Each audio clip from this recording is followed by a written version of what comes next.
Doctor Khandakar Abdullah Jahangir রহমাল্লার একটি ঘটনা, তিনি কোনো একটা পাবলিক প্রোগ্রামে বলেছিলেন যে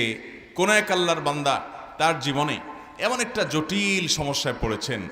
পাওনা দেনা সংক্রান্ত একটা বিষয়ে, যে কোনোভাবে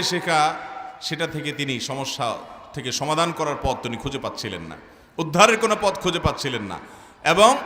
তিনি সকল আশার বাতিগুলো সব দেখলেন নিভে গেল এক এক করে, কোনো পথ আর তার সামনে খোলা নেই। তখন তিনি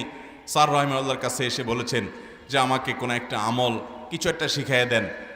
হয়তো অন্য অনেকের মতো ভদ্রলোকও ধারণা করছে যে উনি হয়তো কোনো তাবিজ বা কোনো কিছু দিবেন। স্যার রহিমাল্লাহ বললেন যে তুমি ভাই ভোর রাতে গিয়ে আল্লাহ রাব্বুল আলামিনের কাছে 2 রাকাত 4 রাকাত তাহাজ্জুদের নামাজ পড়ে হাত তুলে কায় মনোবাক্যে দোয়া করবে, চোখের পানি ফেলে আল্লাহর সাথে তোমার মনের দুঃখগুলোকে খুলে খুলে বলবে, লম্বা সময় ধরে বলতে থাকবে, নিয়মিত এরকম প্রতিদিন বলতে থাকবে।